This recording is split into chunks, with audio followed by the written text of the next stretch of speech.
की असल खबर के साथ समीर कुरैशी आपकी खिदमत में हाजिर। एसआईयू सीआईए का एक यूनिट है जिनको बत्ताखोरी, उसके अलावा डकैतियों में मर्डर होना और बैंक डकैतियों का टास्क सौंपा गया है। आज हम मौजूद हैं एसआईयू के एसएसपी शोएब मेमन के साथ। इनसे हम मुख्तलिफ चीज़ों पर बातचीत करेंगे। शोएब साहब, ये बताइएगा कि एसआईयू जो है ये किन किन केसेस के ऊपर काम करती है? बिस्मिल्लाहिर्रहमानिर्रहीम। एसआईयू कराची का एक स्पेशलाइज्ड इन्वेस्टिगेशन यूनिट है। हमारे जो मैंडेट हैं वो 3 तरह के केसेस की इन्वेस्टिगेशन हमारा मैंडेट है। नंबर 1, रॉबरी या डकैती विथ मर्डर। कराची में जहाँ पर भी रॉबरी डकैती विथ मर्डर होगा वो केस जो है एसआईयू डिटेक्ट करेगी, उसको इन्वेस्टिगेट करेगी और उसको कंप्लीट करेगी। नंबर 2 हमारे पास एक्सटॉर्शन है। एक्सटॉर्शन का या भत्ताखोरी का जहाँ पर भी जो केस होगा वो भत्ताखोरी का केस हम ही इन्वेस्टिगेट करेंगे और हम ही उसको इख्तिताम तक पहुँचाएँगे। और तीसरा जो है बैंक रॉबरीज़ है। बैंक रॉबरी कराची में कहीं भी होगी वो केस रजिस्टर्ड होगा और उसको एसआईयू इन्वेस्टिगेट करेगी। ये 3 हमारे क्लियर कट मैंडेट हैं। चौथा, कोई भी ऐसा केस जो हमें स्पेसिफिक आर्डर के तहत इंटरेस्ट हो उसकी इन्वेस्टिगेशन भी एसआईयू का काम है। मेमन साहब, ये बताइएगा कि एसआईयू के पास पूरा सिंध है और कार्रवाइयाँ सिर्फ एसआईयू की कराची में ज़्यादा नज़र आती हैं। आखिर क्या वजह है? नफरी नहीं है? नहीं, ये एक मिसकंसेप्शन है कि एसआईयू का दायरा कार पूरे सिंध में है। ये सीआईए बेसिकली कराची की है, सेंट्रल इन्वेस्टिगेशन एजेंसी, जिसके ये 3 यूनिट्स हैं। एक एवीएलसी है, एंटी व्हीकल लिफ्टिंग सेल है, एंटी वायलेंट क्राइम सेल है और स्पेशलाइज्ड इन्वेस्टिगेशन यूनिट है। ये 3 इसके यूनिट्स हैं और ये कराची में ही ऑपरेट करते हैं और इनका मैंडेट कराची है। एक मिसकंसेप्शन है कि ये ओवरऑल सिंध को कवर करते हैं। नफरी के अपने एंड पर एक कुछ इश्यूज़ है, लेकिन अदरवाइज़ हमारा मैंडेट सिर्फ़ और सिर्फ कराची डिवीज़न है। कराची एयरपोर्ट पर धमाका हुआ, चाइनीज़ के वफ़द पर हमला हुआ, उसके बाद एसआईयू की जिम्मेदारियों में कुछ इजाफा किया गया? जी, जब ये अटैक हुआ है उसके बाद हाई लेवल पर गवर्नमेंट की मीटिंग हुई है, पुलिस के साथ गवर्नमेंट ने मीटिंग की और गवर्नमेंट ने ये टास्किंग की कि जो होटल्स में इलीगल लोग रहते हैं उनको जो है इन्वेस्टिगेट करना और चेक करना, होटल्स की चेकिंग करना कि वहाँ पर इलीगल लोग कौन कौन से रह रहे हैं जो होटल आई के अंदर रजिस्टर्ड नहीं है या इरेगुलरिटीज़ हैं होटल्स के अंदर, मोटेल्स के अंदर और गेस्ट हाउसेस के अंदर, उनको चेक करने का टास्क जो एसआईयू का इंटरेस्ट किया गया है। तो अभी तक क्या कार्रवाइयाँ हुई हैं? कोई कामयाबी हासिल हुई? टोटल हमने अभी तक जो है वो डेली बेसिस पर हम होटल्स चेक कर रहे हैं। तो अभी तक हमने 6 होटल्स चेक किए जिसमें तकरीबन हमने 250 के करीब लोगों को चेक किया और उनमें से 15 ऐसे लोग हैं जो मुख्तलिफ इरेगुलरिटीज़ में पाए गए हैं जिनको लोकल पुलिस के हवाले कर दिया गया है। ये कार्रवाई हमने 2 जगहों पर अभी तक की है। नंबर 1 ली मार्केट के 2 होटल्स में की और सदर के 4 होटल्स में हमने की है।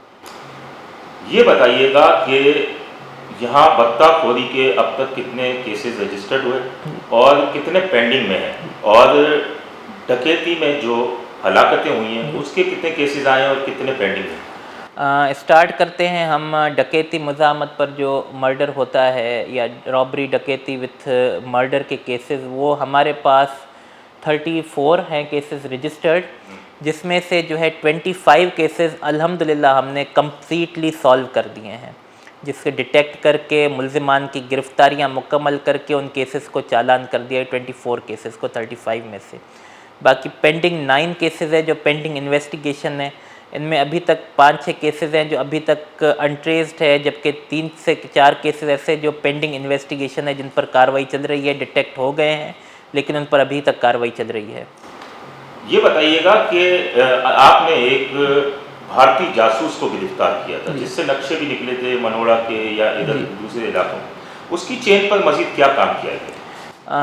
भारतीय जासूस को ये मनोड़ा के एरिया में हमने जो है वो उसको, हमारे पास इंफॉर्मेशन आ रही थी, उस इंफॉर्मेशन पर कार्रवाई करते हुए हमने जो है उसको अरेस्ट किया।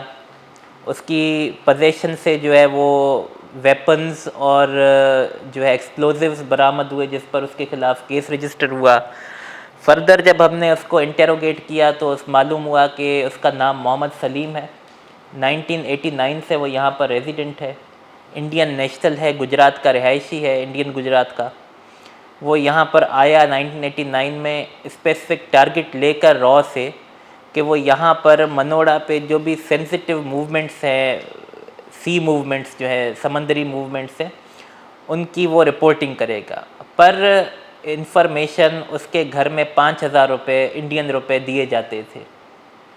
ये काम टास्क लेकर आया था। इसकी एक्टिविटीज़ पीक तक पहुंची 2012 में, जब 2012 और 13 के दरमियान इसने कुलभूषण यादव को भी वहाँ पर विज़िट करवाए मनोड़ा में। इस पर काफ़ी टाइम से जो है वो नज़र रखी गई थी, लेकिन अभी इन रिसेंट दिनों में क्योंकि उसकी मूवमेंट इतनी ज़्यादा अननेसेसरी मूवमेंट जो कि शक के ज़मरे में आती है आ गई, तो फिर जब उसको गिरफ़्तार किया गया, उसकी पोजीशन से चीज़ें भी बरामद हुई, नक्शे भी बरामद हुए, और वो उन चीज़ों से बिल्कुल ये अंदाज़ा लगाना दुरुस्त है कि वो किसी बड़ी कार्रवाई का हिस्सा बनने वाला था। सर ये बताइएगा कि शहरी जो है इस वक्त पुलिस के तफ्तीशी अमल से सख्त नाराज़ है, क्योंकि तफ्तीशी अमल मुकम्मल नहीं होता। यहाँ पर एसआईयू की तफ्तीश का अमल आप क्या समझते हैं कि दीगर जो तफ्तीशी इदारे हैं उनसे बेहतर है, और अब तक कितने फ़ीसद कामयाबी हुई है, कितनों को जेलों में धकेला गया?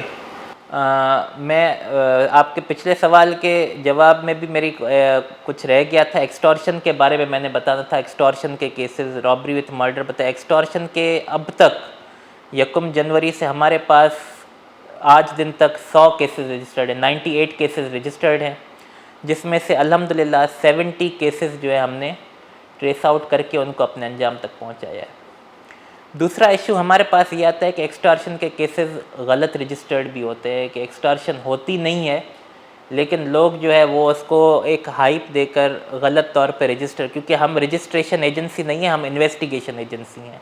ये कहीं पर मुख्तलिफ़ थानों में केसेस रजिस्टर्ड होते हैं, जब हमारे पास तफ्तीश के लिए आते हैं, तफ्तीश में ज़ाहिर होती है चीज़ कि जी ये केस तो एक्सटॉर्शन का नहीं, कोई लेन देन का इशू था, चीटिंग का इशू था, बेईमानी की गई थी, अमानत में ख़यानत की गई थी, तो वो केस वापस हो जाता है। इस तरह से हमने टोटल 98 में से 70 केसेस, जिनमें कुछ केसेस है तकरीबन 15 केसेस 18 केसेस ऐसे हैं जो हमने रिटर्न बैक किए जो कि एक्सटॉर्शन के नहीं थे, लेकिन ओवरऑल हमारी डिटेक्शन जो है वो 70 केसेस है, जो कि रफली बनता है 72%।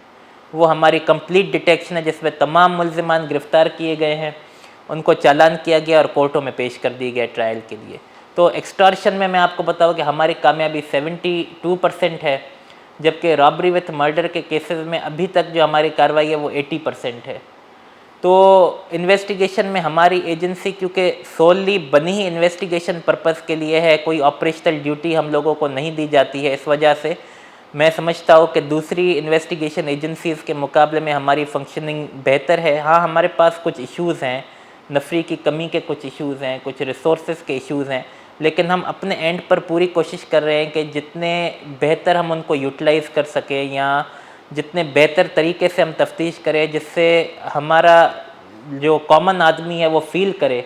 आप भी अगर कराची का क्लस्टर लेंगे तफ्तीश के मामले में, तो हर बंदा चाहता है कि उसका केस जो है वो SIU या CIA तफ्तीश करे उसका रीज़न ये है कि हमारी तफ्तीश का मयार जो है बाकी लोकल पुलिस से या दूसरी जगहों से ज़्यादा बेहतर है। इनके अलावा नफरी की कमी का तो पूरे शहर में ये मसला है, अगर आप कहीं भी चले जाएं, हम भी शुरू से ही सुनते आ रहे हैं नफरी की कमी।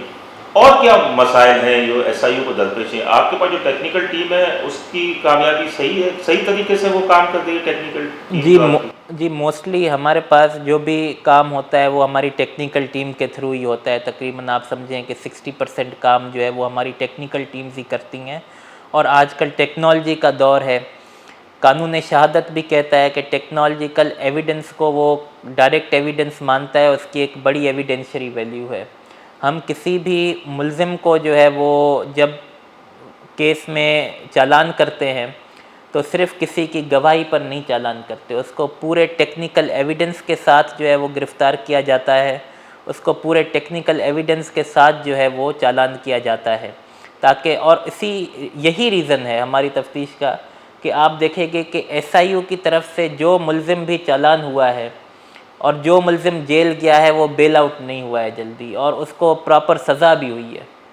तो ये एक सक्सेस है, और इस सक्सेस का मैं क्रेडिट अपनी टेक्निकल टीम को एट द मोस्ट दूंगा, क्योंकि उनकी मेहनत की वजह से कि रात दिन 24 घंटे वो काम करते हैं इस माहौल में, क्योंकि हम आप समझें कि उनको 18-18 घंटे भी काम करना पड़ता है, 24-24 घंटे बाद औकात काम करना पड़ता है। हमारे पास टेक्निकल के आप समझे इस बड़े यूनिट में हमारे पास 8 लोग हैं टेक्निकल के टोटल सारे मिला के, जिसमें होटल आए भी है, रिकॉर्ड मैनेजमेंट वाले भी हैं, आईटी वाले भी हैं, तमाम को मिला के 8 लोगों की टीम है।